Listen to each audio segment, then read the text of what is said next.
The reason people change is because of pain. The reason we grow is because we get uncomfortable and we embrace being uncomfortable.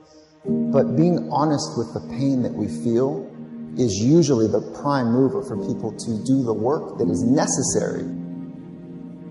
Average person, you and I have about 75,000 thoughts a day rattling around in this thing we call our brains and our minds. 75,000 of them. The crazy thing is 91% of those thoughts are identical to the previous day and are identical to the day before that and the day before that and the day before that. You're not a procrastinator. You have a habit of procrastinating. And so most people never take the time to analyze what they think about. The most successful people I know are the most self-aware, meaning they're aware of what they do and they're also aware of what they think. They're aware of how they're perceived. But people like to give themselves this excuse. I do not have the energy to do this. Whatever.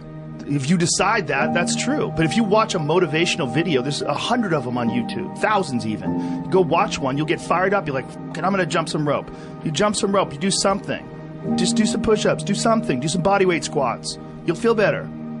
Some of them maybe, but I think some of them just don't have discipline. There's an issue with that as well. There's also an issue with momentum. You're not used to doing it. It's not a part of your life. It's not something that you're accustomed to pushing yourself. There's been many days where I didn't want to work out. I just didn't feel like I had the energy, and I just forced myself. And I think there's very few people out there that know how to force themselves. And we wonder why our life seems to repeat itself over and over again. So really the difference in our life, if we have 75,000 thoughts a day, here's the crazy thing. 91% of them are exactly the same. The separation in our life is in those 9% of their thoughts, because remember this, these magnets are pretty powerful. That's why I'm always saying that your obsessions become your possessions, because they do. You draw into your life exactly what it is you think about. It's a physical reality that you attract to yourself what you think about. So the difference in our life is 9% of our thoughts. That's why people say all the time the difference between winning and losing is so small, it's almost too scary to talk about. And really we've identified what it is. It's 9% of what we think about alters the direction of our life. So what I'm here to tell you today is you've got to hone in and get aware of what you think about and then alter those 9% of the thoughts that are variable on a daily basis to serve you. And you know, people are very, very, very, very tough. And it turns out that if you face things that you can put up with a lot more than you think you can put up with, and you can do it without becoming corrupted. You have to be alert when you're suffering. You have to be alert to the beauty in life, the unexpected beauty in life. And, you know, you have to look for that little bit of sparkling crystal in the darkness when things are bad. You have to look and see where things are still beautiful and where there's still something that's sustaining. And, you know, you narrow your time frame and you be grateful for what you have, and that can get you through some very dark times. Our belief system is based upon our evaluation of something. Frequently, if we reevaluate a situation, our belief about it will change. I began reevaluating who I was. I started to study. I never stopped studying. And I found as I reevaluated, I had a much higher opinion of myself. I found out things about me that I would have never believed if you had told me. The power that's locked up within us, the marvelous system we've got. Do you know the blood circulates through your veins every 33 seconds, through hundreds of miles of passageway? Bang, just like that, clears all the food in and all the garbage out. Stop and think of the central nervous system. It's the most complex electrical system in the world. And you've got it. Think of your brain, an electronic switching station like that. You can change the vibration of yourself and everything around you. We have awesome powers, and it's all based on what you believe about you.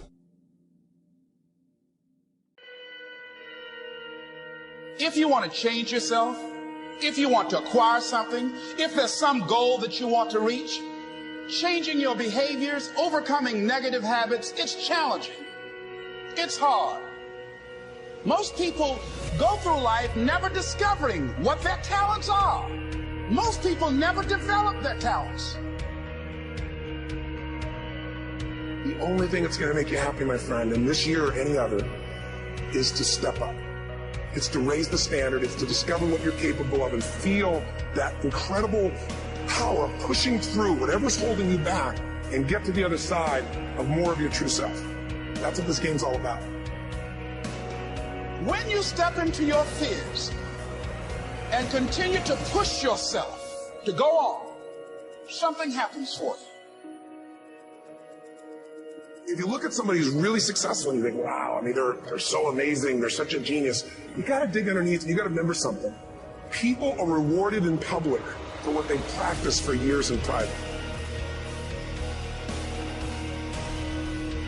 If you don't develop the courage to do that which has been given you to do, and you spend a lot of time going around trying to convince other people or trying to get their approval, what will happen is that you will lose your nerve.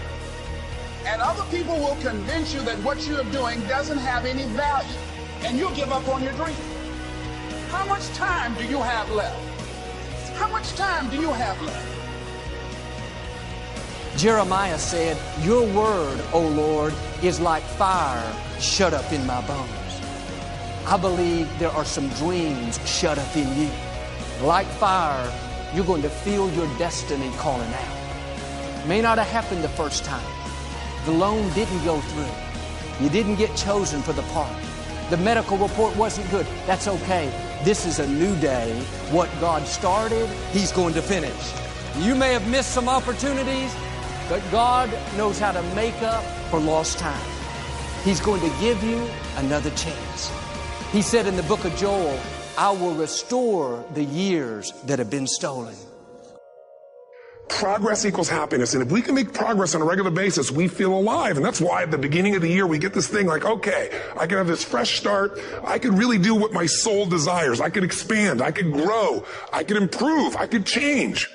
Or maybe better than change, I could progress. See, think about that. Progress is an aliveness to it, doesn't it? You don't have to work at changing. People say all the time now, well, I'm working on changing. Don't worry about it. You don't have to work on changing. Change is automatic. Your body's going to change whether you want it or not as the years go by. And no matter how hard you work, there's going to be some changes going on there. The economy is going to change no matter what you want it to do. The weather is going to change. Relationships are going to change.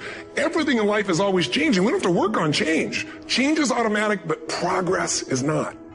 So if you want to make real progress, then you really got to look at your life in a different way. You got to say, I got to take control of this process and not just hope it's going to work out like people do who make a resolution. You may have lost years because somebody else put you at a disadvantage, or years because of your own choices. God knows how to make up for it. He's still going to get you to where you're supposed to be. This is what happened to Joseph in the scripture. God gave him a dream that one day he would rule a nation. In this dream, he saw his brothers bowing down before him. Joseph should have used more wisdom and not told his brothers that part of the dream. Certain things you should keep to yourself. Some people can't handle what God's put in you. They won't celebrate you. They'll be jealous, find fault, and be critical. One day Joseph went to see his 10 brothers. When he walked up, one of them said sarcastically, "Here comes the dreamer." They weren't upset because he was their father's favorite child. They weren't upset because he was wearing a coat of many colors, a coat that represents favor.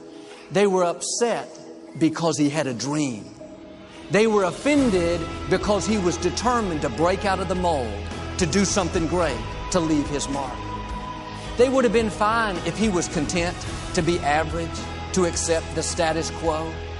But when you stir up what God's put on the inside, believe that you have seeds of greatness, believe that you can overcome that illness, break the addiction, pay your house off, be blessed in spite of past mistakes, let me warn you, everybody will not celebrate you.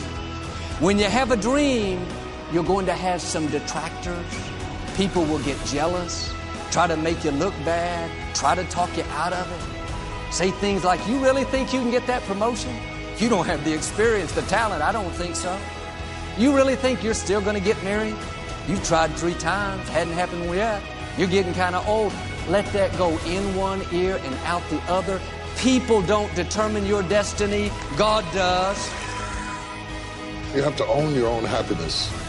Take it away from other people demanding that they make you happy. Your kids are not going to make you happy. Your spouse is not going to make you happy. A big house is not going to make you happy. Own your own happiness and be responsible for doing those things that bring joy into your own heart, independently of life and people and money and all of that stuff. Right. It doesn't necessarily give you a happiness. You have to take responsibility of that peace and that joy that lives inside of your heart and not inside of your stuff. That's what hope is. Imagining and then fighting for and then working for what did not seem possible before. That's leadership. John F. Kennedy didn't look up at the moon and say, oh, that's too far. There is a moment in the life of every generation when that spirit of hopefulness has to come through if we are to make our mark on history. But how real is the message that you're putting out? How authentic, how valuable is the product that you have? You know, are you expressing yourself as fully, authentically, passionately as you possibly can? Fewer know how to sell, almost no one knows how to close. When you can close anyone at any time, it means that you have the ability to generate revenue at any moment. You can't be what you can't see. If I never meet a billionaire, I wouldn't want to be one. Because I wouldn't know what that feels like. I don't know what it looks like. I don't know what it takes. What am I good at? What do I love? What does the world need? And how do I get paid for it? To me, those four help you unlock your passion. I often say to people, your passion is for you, your purpose is for others. Your passion makes you happy. But when you use your passion to make a difference in someone else's life, that's a service, that's a purpose. So the question is not I can't, is either you don't want to and that's perfectly fine, then don't say I can't, just say I don't want to. Decide, commit. When you say, well, I can't, does that mean you don't know how to do it? Because you could go get the how to. There's so much how to on the internet. You could go find a way, you can take a program, go to an event, learn from a mentor, do something. You have the abilities. So it has to be down that low, that literally is something in you that's at the core of your soul. But you don't find it unless you spend a lot of time with what you want to be in life. I can't give that to you. You can't give it to somebody. When you find your true passion in life, I want to be someone that I'm proud of. I want to look at myself in the mirror because I was so disappointed. That accountability mirror I talk about, I was so disappointed in what I saw every day. I didn't love myself. And I feel ultimately his heart becomes flooded with love. And I can't think of a better message as we send you off today. To not only take risks, but to be open to life, to accept new views, and to be open to new opinions. While it may be frightening, it will also be rewarding. Because the chances you take, the people you meet, the people you love, the faith that you have, that's what's going to define you.